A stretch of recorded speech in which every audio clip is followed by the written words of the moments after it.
Okay, it's a few days into this heat wave that we have in Sweden. I'm not sure if you can really call it that, but it's about 30 degrees Celsius. So I do have the fan on. Actually, I'm gonna lower it a little bit, the level of it. I don't want it to be too loud, but I also don't want to die, so I just have to keep it on, I think. I'm gonna talk about some things here that I've been watching since the last one, and to be completely honest, I'm not super prepared. I haven't really, I don't know exactly what to say about some of these, but we'll see how this goes. I'm gonna start with one that I received for my birthday. I included one last time as well, but by then, at that time, I hadn't seen this one, so this is sort of part 2 of the birthday gifts. So this is Dawn of the Dead, George Romero's Dawn of the Dead.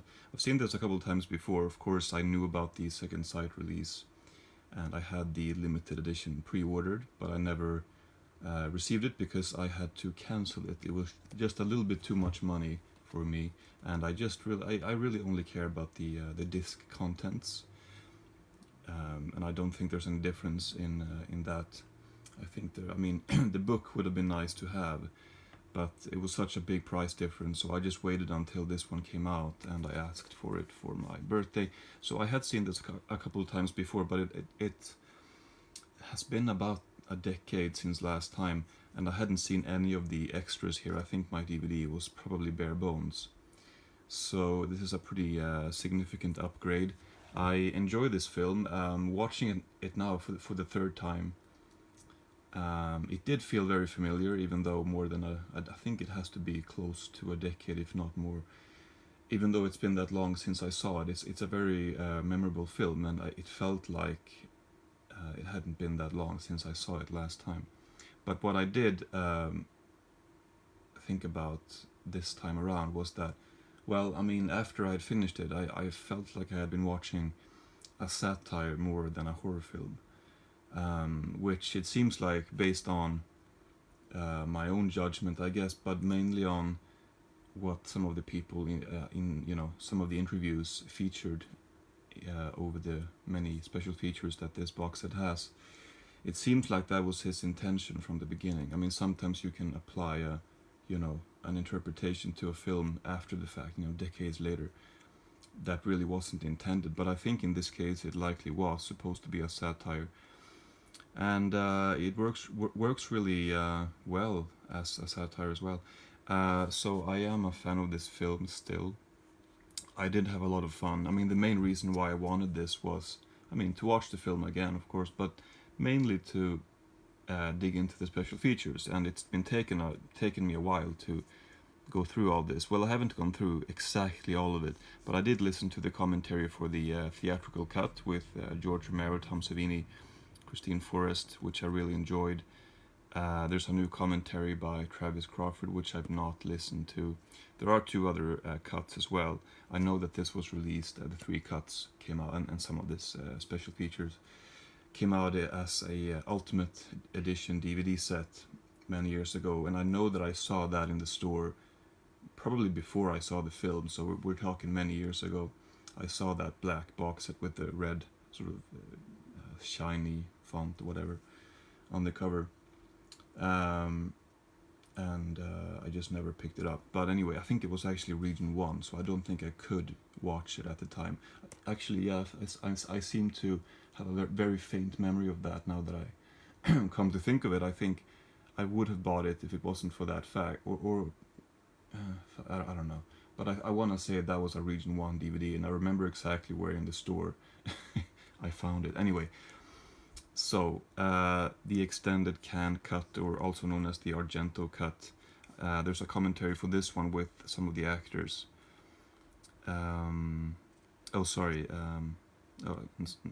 Forget what I said.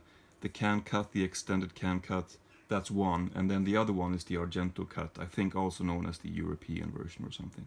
And for this one I listened to the commentary with the actors, which was fun. And I'm not going to get into all the special features, but there's a few new featurettes and a few archival featurettes, and I did watch all of it and I had fun with it. I especially really enjoyed the commentary for Document of the Dead with Roy Fromkes, who made it. I didn't realize how extensive it was when I first watched it, because I thought that was a documentary, like a just fly on the wall documentary about the making of Dawn of the Dead, and that was it. But it's not. It follows him for about 30 years, or 25, 30 years. Um, George Romero, that is, as he's making the films he made after Dawn of the Dead. Not all of them, but a few of them. And you see Roy Frumke's pop up as well, and you see them age, and you see them. Well, anyway. But so that was clearly a passion project of his, and the commentary it became clear how much of a passion project it actually was. So I really appreciated that. And then, I mean, Tom Savini is always fun to listen to. So there's a couple of featurettes with him, among other people. So yeah, I did watch most of this, not all of it, but I had a lot of fun with it. So this one I picked up, or I picked off the shelf. I've had this for a while. I don't know exactly when I finished watching these, but I've had the Blu-ray for some time. I think I had this on pre-order, so I guess you can check when this came out. It's the I don't know what the box that is called, but it's 3 Universal Pictures with Bela Lugosi, and Boris Karloff is, well, is he in one of them or in 2 of them? I should know that. Anyway, Murders in the Rue Morgue, The Black Cat, and The Raven. I have to say, let's see here now. My memory is failing me. Well, Murders in the Rue Morgue was a lot of fun. It didn't entirely work. All these 3 films are quite short. But Murders in the Rue Morgue had some really cool cinematography and atmospheric scenes. I know that some of these films, these early 30s Universal horror films, they were, I forget who the cinematographer was, but I know that one of the cinematographers, well-known cinematographer who worked in Germany in the 1920s, he was the cinematographer for Dracula, I believe, and you could tell that there were a lot of cool camera movements. And you have the same thing in Murders in the Rue Morgue. I don't know if it says anywhere on the back. Yeah, Karl Freund. Yeah, that's him. There's a camera, but I'm not sure if he was the cinematographer for all these 3. But anyway, there's a shot where sort of Bela Lugosi is standing down by the street, a street corner, very sort of moody, foggy. It might not have been foggy, but it feels like it in my memory. And the camera sort of, the frame is not big enough to demonstrate really, but it sort of, it was pointed against him, and then it went up and turned around onto the other side of the street, like a couple stories above, and it showed who was in that apartment that Bela Lugosi's character was looking at. And then in the same shot, it went back down to Bela Lugosi. So that shot sticks out in my memory. Also a shot by a swing, like a POV view shot, or filming the person on the swing. The Black Cat and the Raven. I know that I liked one of these better than the others. This is totally embarrassing, but I actually forget which one it was. I'm sure that I would remember if I just gave it some time. I do think that the Raven was the one that I preferred, but they're sort of escaping me at the moment. Oh well. Let's move on. Let's move on to a couple of films that I was sent by a viewer who know who you are. I haven't seen them all yet that you sent me. I believe I've talked about this before. I don't know if I've shown them all, but I have a couple more here that you sent me that I've recently watched. So the first one is a double feature, Woman is the Future of Man and Tale of Cinema. This one I really liked. I think actually Tale of Cinema was the one that I liked the best, but they both feel like films that they almost feel deceptively subtle, or deceptively simple. I feel like there's a lot of stuff going on that's not immediately obvious, or could potentially be the case where a subsequent viewing would sort of unearth some of these subtleties, or just thinking back on it. helps too. I mean, I definitely liked these more than I thought I would. For some reason, I wasn't sure if I would like them, but I really did. And I liked them enough to buy Right Now, Wrong Then on DVD, very cheap on this Swedish website. And then I ended up buying a bunch of other things as well. But that was like the main thing that I wanted, because I really enjoyed going through this set, and I loved going through or listening to Tony Rain's introductions as well. It's like a good hour that he speaks, and he talks about Hong Sang-soo's previous films as well. And I'm not sure when Right Now, Wrong Then came out, if that was after this or before. But I'm looking forward to receiving it. Actually, it has arrived, but my bike is broken and I don't feel like walking at the moment because it's so fucking warm. The other one is A Touch of Sin by Chia Chanke. Can't really pronounce that. This is a bare bones Blu-ray from Arrow Films. This is an anthology film. I wasn't sure what this was going to be, but it ended up being a very entertaining film. Not my absolute favorite, but I did enjoy it. So thank you very much for those. I have four DVDs or 3 DVDs and 1 Blu-ray from Third Window that you also sent me. They're in my watch pile. It just takes a while to find the right mood for certain films sometimes. This one I recently watched, The Long Good Friday. John Mackenzie directed this. I actually realized that he was also the director of a sort of educational horror short called Apaches, which I saw, I think last year, maybe earlier this year. And then he made this, a gangster film set in London, starring Bob Hoskins and Helen Mirren, and Pierce Brosnan in a very small role. But this one, it has really great music. In fact, yesterday I watched a film, and for the whole entirety of that film, I couldn't get the music of this film out of my mind. So that became quite annoying. But I do really like the music in this, and it's got a really interesting ending. It's an enjoyable film. I'm not sure if it's a film for me that I would rewatch, but it's definitely a good film. And here we have 2 films by Miloš Forman, Black Peter and A Blonde in Love, both released by Second Run. Actually, I do have okay, my DVDs are falling soon.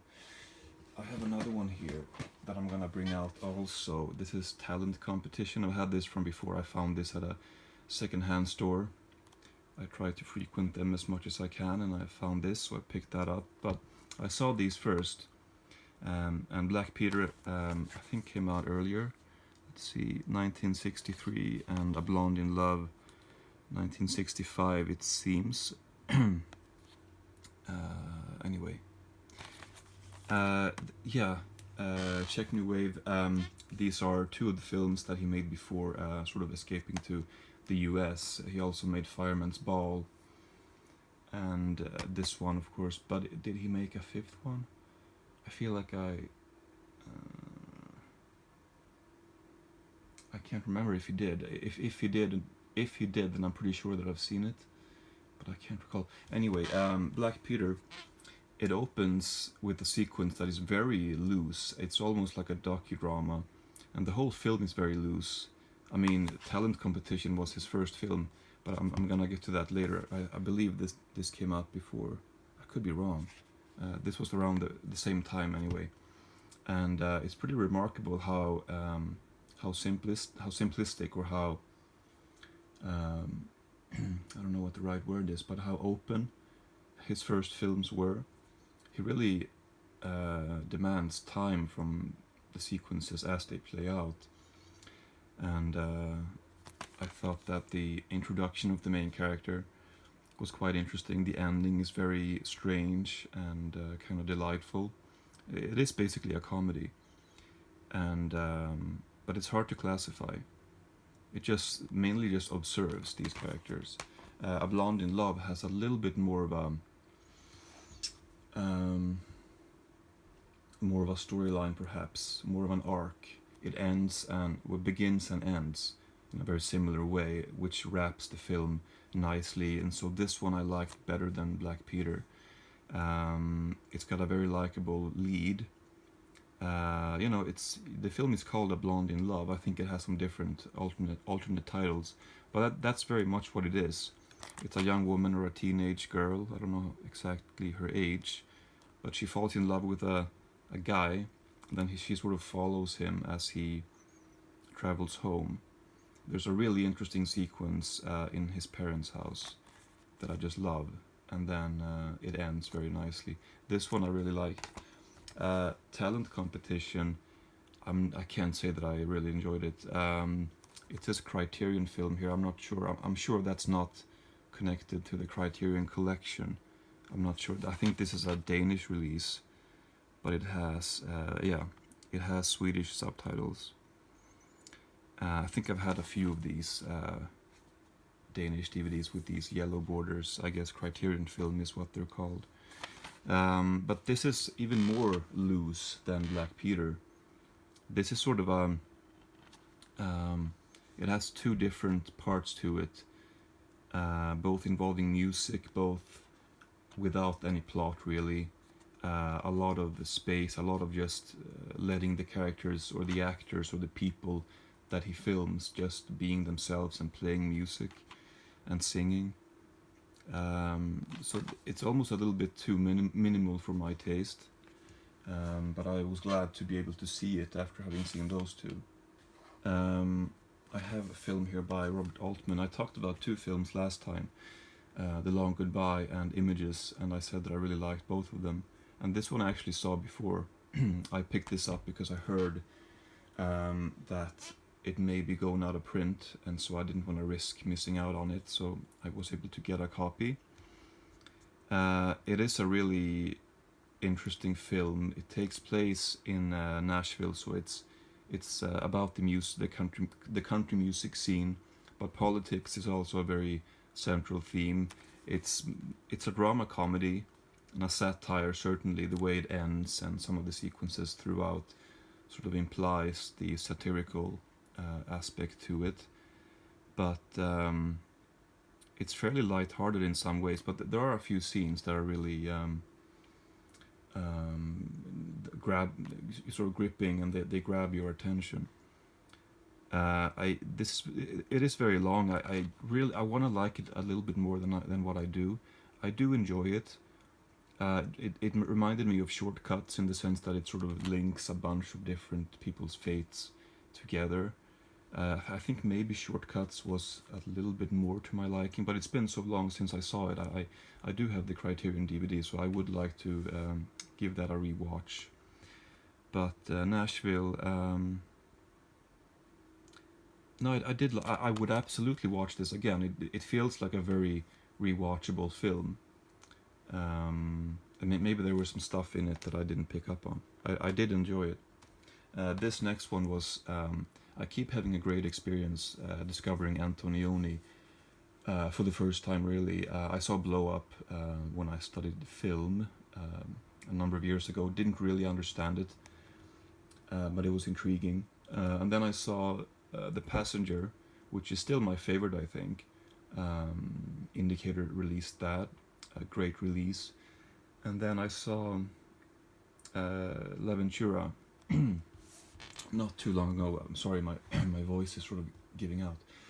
La Ventura I saw as well a number of months ago, and I really liked that as well. I think that might have been maybe even a year ago. I'm not sure. La Notte is really interesting, and certainly not a film that I can even think to do justice in a little video like this, in which I talk about a couple dozen films. But there are some really interesting existential scenes here, and some really interesting there's this one sequence at a party. I just tried to describe it and I just failed miserably, so I'm gonna leave it. I'm not gonna try to talk about it, but there's a scene at a pretty extended sequence at a party that I found to be very visually interesting.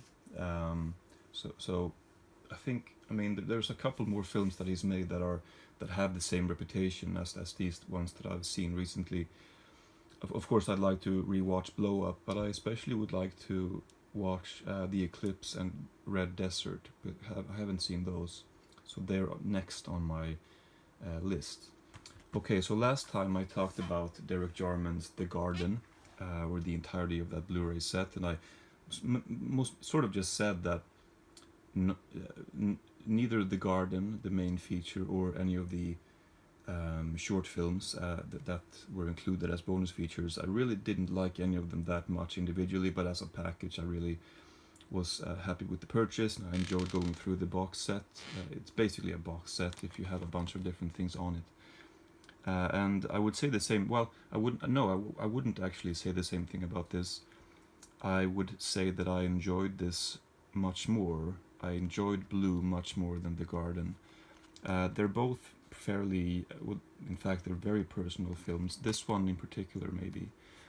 This is an interesting film in the sense that it's barely a film. It's like it's an experience, a visual experience, but barely that either. I mean, it's called Blue. Derek Jarman, he suffered from AIDS for a number of years, and he was very close to the end of his life when he made this, or he had help from a bunch of people. And I don't know if him losing his eyesight had anything to do with that, or if that was a different story or a different reason for his losing his eyesight. But he was, and he could only really see shades of blue. It appeared. And what they did with this film is that the whole screen is blue. It's just one frame of unchanging, one shade of blue that doesn't change throughout. And I thought that I could spot like here there was like a white light, and coming from above there seemed to be some white lights as well. So I was sort of expecting them to morph and grow a little bit. But I don't know that they were supposed to be there, because when I look it up online, it's just a blue screen. But I swear I could see, I mean, looking at one blue screen like that, you're gonna become very aware of your floaters. So I had to push them away all the time. But I'm certain, completely certain, that they weren't just figments of my imagination. And I'm not sure if they were supposed to be there, these white lights. They were very subtle, but still. Speaking of watching this film, I didn't actually watch the whole thing. It is an hour, 10 minutes or 15. It is very bright. It's hard to look at this screen for the entirety of it, and I'm not sure if you as a viewer, if you're expected to look intently at the blue color for that whole duration. Mainly what it is it's a soundtrack. It's a very carefully crafted sonic soundscape that they've created using narration from a couple different people. You hear Derek Jarman's voice a little bit. It's really hard to dissect. There are so many layers to it, not all of which I could understand. I didn't want to have subtitles on, so there were a few things that I could not understand. But talks about the various meanings of the color blue, and and about Derek's personal experiences going to the eye doctor, and the people he had known in his life. And it's a very loose film, but it's hard to talk about for that reason. I would absolutely have to see it again in a couple of years, maybe, to really properly be able to talk about it. But it's a very personal, unusual experience, personal to him and unusual for me as a viewer, I guess. And again, I mean, the special features are just insane here. 21st Century Nuns was a short film that I found to be really interesting. There's a couple of other short films, a bunch of interviews. And then there's a film called Glitterbug, which I think came out posthumously, and that reminded me of Jonas Mekas, because Jonas Mekas, if you're familiar with him, he released diary films in which all the footage was always sped up almost all the time, and I think he shot on Super 8 or something, so there was no sound, but he narrated the footage, and he had music. Glitterbug has music but no narration, but in a similar way all the footage is sort of sped up, but it's not too long. It's 54 minutes, but as with Mikas's films, they are diaries, sort of visual diaries that he shot over the course of many years. So there's not really necessarily any theme going on. Maybe there's an underground theme, but I don't know. He sort of filmed parts of his from his movies. He filmed. I mean, Tilda Swinton was in a few of his films, and so she appears. And he films his friends and so on, the places he was at during those years when he decided to film. And I don't think that I'm not sure how much he had to do with the editing of it, because again his health was very poor at the time. But he had some people that he trusted that he gave responsibility, and they edited together this footage into a 1 hour long film that I think was shown on television. And it was definitely interesting. There is something to say about. I mean, it might seem like just a bunch of random images from somebody's camera over a bunch of years. It doesn't really mean anything. I'm not sure if it needs to mean anything. There are moments of beauty in it, and you get an idea of what you can also. I suppose you can get an idea of the things that they choose to focus on. You can see that with Mikas as well. I mean, there's a lot of repetition, and he films the things that are important to him. And I think Derek Jarman did the same thing. And so it does end up becoming a specific thing. And so, anyway, I really like this Blu-ray, even more than The Garden. I have a few DVDs here. I don't know how much time I have left, but I talked about this last time, Steve James film. I'm not going to go into detail here, but I said that I had ordered this and that it hadn't arrived, and I wanted it to arrive. I was, bummed out that it hadn't arrived. I thought it was lost in the mail, but turned out that it was not. It appeared, arrived, and so I had to watch it right away. It's Steve James. He directed Hoop Dreams. He's mostly known for that. And he was I don't know exactly what the significance is, but an advocate, big brother to this Stevie Fielding person 10 years earlier.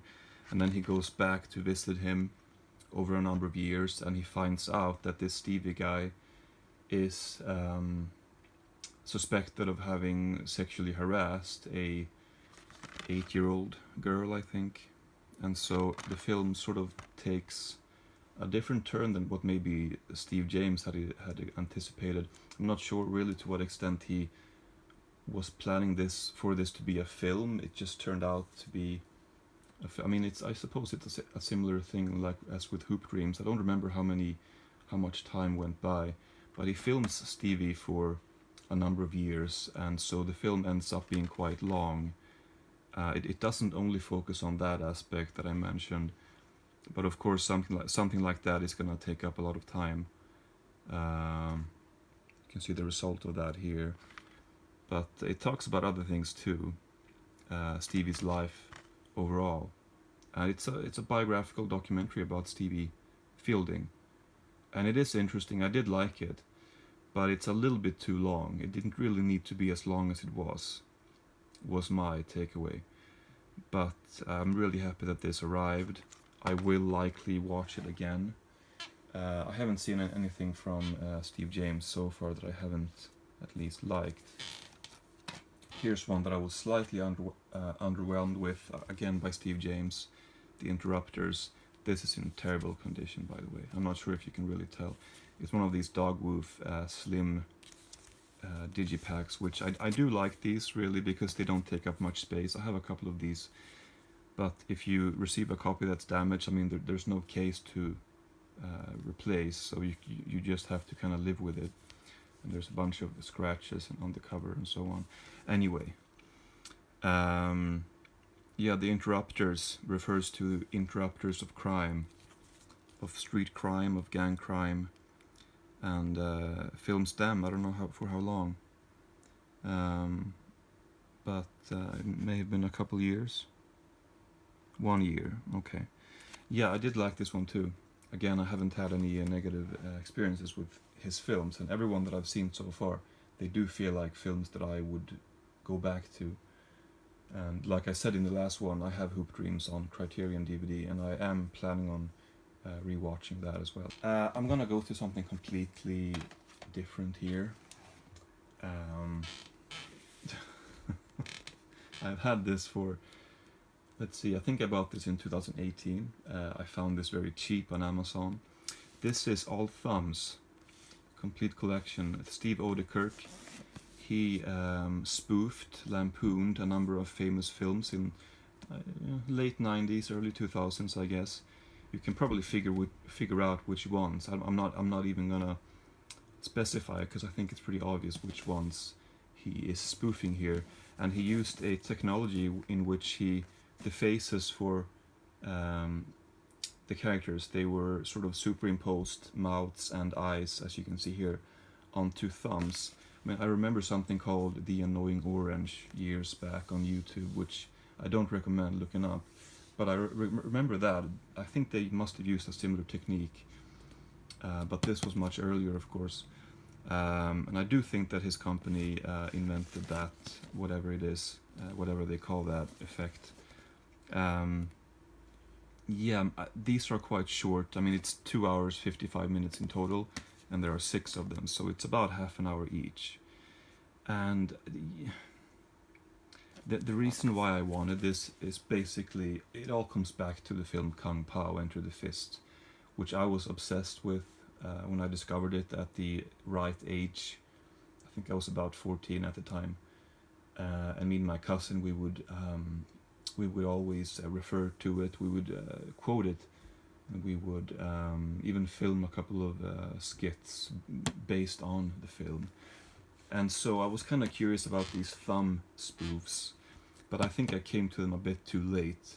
Watching them now, I don't know, there's a few chuckles, especially the Blair thumb was kind of entertaining, but I think I would have enjoyed these a lot more back then.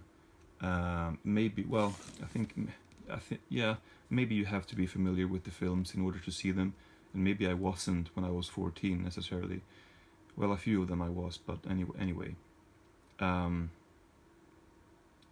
You know, maybe a few years later, in my later teens, maybe I would have enjoyed these better. I can't say that I plan on keeping this box set. It is quite difficult to get, so I think I just might as well sell that on, because my philosophy these days is kind of, if I'm looking at a DVD in my collection and I'm genuinely not expecting to ever watch that again, there's no reason to keep it. So I'm gonna sell that, and most likely I'll do that with this one. I did have kind of had fun going through it. I should mention that the reason why I'm showing it now, I've had it for a couple of years, like I said, is because of the my player broke down around that time. I know that I was able to watch 1 or 2 of these, and then my player broke down, my region free player, and I only was able to upgrade it recently, so I went through my collection and I picked out the stuff that I could see now, the Region 1 titles in my collection that I hadn't been able to view, and so that's why I went through these now, and I went through them all in one day. It was, the commentaries, they were not the best, but it was, sort of fun going through the box set, not as much fun as I would have hoped. And because I talked about the Region 1 issue that is now resolved, I may as well show this. This is a random find that I found. I'm not sure what's at what the cause is for my verbal flubs. Sometimes they seem to be much worse than other days, and today is a bad day, it seems. Anyway, Village of Dreams. Yeah, I don't know, this, I mean, when you come across something like this as a movie fan for $1 in a secondhand store, you pick it up, right? So I've had this for a couple of years as well. I've never heard of the director, Yoshi Higashi, but the film was really interesting. You can kind of see that it's about 2 twins here, and it looks back, it starts, you can see them as adults here, although you only really see them for a couple minutes in the beginning. Um, but they look back, like it says here, they recall the summer of 1948 when they were 8 years old, and it's basically a coming of age story. I really did like it for the most part. I would love for this to get like a Blu-ray release, because the quality of this was just one of the worst I've seen in recent years, absolutely. But it was too much. It was too sweet and too kind of endearing to turn off, and so I put up with the bad quality. I did have fun with this though. I did like the film. I would even watch it again. Maybe not on this DVD, but well, maybe I would. I don't know. But I like this. It's a pretty harmless, interesting coming of age drama film. Some websites seem to refer to it as a children's film, which I think is going a little bit too far. It is about children and mainly portrays children, but it's about their sort of discovery of the world, and I really did like it. Okay, I'd like to show this one next. The Swedish title, I think, is pretty similar to the original French title. The Law of the Market. It's I think that's pretty close to the French title. Is it? Maybe it's not exact. The English title of this though is The Measure of a Man. Stars Vincent Lindon. I saw him in a film. He was in a film called, what was it called? Everything for Her, I think. And that was okay. But this film, it is a very minimal film. It's composed of a series of sequences that go on for a pretty long time for the most part. And it shows this middle-aged man who has trouble finding work, and he has trouble making ends meet. And it never really resorts to anything too dramatic. Like, I don't know how to say this, but it does show that he has a disabled son at home. And so you could think that maybe that's like a cheap trick to get the audience to sympathize with him. But I'm not sure if you should really look at it like that. For the most part, I think this was done really well. And it really just tries to show certain glimpses of his day-to-day life as he struggles to find work and so on. There's a scene where he has this Skype interview, and it's all of the scenes are basically from one angle, very minimal camera movements and very minimal. I mean, also the characters in the scene, they behave very rationally for the most part. I mean, there are you know, what's the word? Squabbles or just disputes among people, but it never really resorts to anything too you know, dramatic, which I liked. So there's this one scene when he's on a Skype call with a possible with a person that hands out jobs. What the fuck so anyway, so there's this one scene with when he's on a Skype call with this employer who sort of lets him know that you're probably not gonna get this, but it's like all done in a very formal kind of nasty way, but at the same time grounded in reality. And nobody ever erupts in anger, you know. It's none of that, and I like that. There's a scene where he and his wife, they're trying to sell this van or something to another couple because they need the money, and they've decided on a price, and they're trying to what's the word, to you know what word I'm looking for. They're trying to get it for cheaper, and they're going back and forth. It's a scene that goes on for a few minutes and nothing really happens. It's just them sort of, but we decided on this, yeah, but this and this, that we don't want to give more than this, and maybe another director would have cut much sooner, but this director shows how this goes on. And there's another scene that's very interesting when he actually gets a job. You can see here as a security person, at this warehouse or a supermarket, and he brings a couple people in. I mean, I do like that sequence. It sort of takes a step away from this main character. He's still a central character, but he's not in the frame as much, you might say. But there's a couple scenes where he's, I suppose, interrogating people who are suspected of having stolen, again in a very grounded way.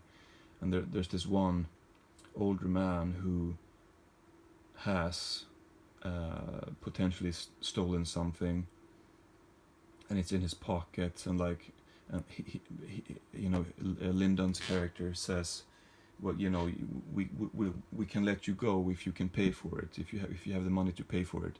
And he's like, well, I don't have the money to pay for it. You don't have the money to pay for it. Well, do you have your wallet at home? No, I don't have any money at home. I only have for this that what I paid for. So the meat that he had stolen, he wasn't able to pay for. And this character, he understands that if you can't pay for the meat that you took, we have to we have to turn that over to the police or whatever. And he really wants to let him go because he can see him struggling with money, which he knows what it's like to do. And again, the scene goes on for a while. He keeps asking him, "Are you sure you don't have the money? We can let you go as long as you can pay for it." Anyway, so I'm rambling, but it's a film with those kinds of scenes in it that shows the pretty mundane aspects of his life. But I like films like that. You know what? I think I have to stop it here. I have a lot more that I wanted to get through, but I'm gonna have to stop it here. Maybe I can edit this together with another clip that I'll film later. I sort of feel, I don't know if it's the heat or if it's my if I just have a bad day, but I just feel completely slow, and I have to stop it here because anyway, I have to leave as well, but I'm not feeling it today, so I'm gonna stop it here. Thank you for watching. If you can stick out with this nonsense, you're a trooper. The video is likely gonna continue for a little while, so I'll come back in a few days.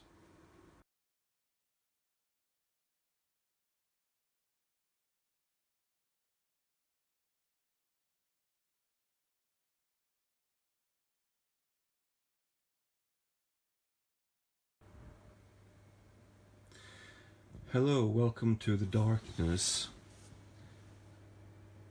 I'm not watching this.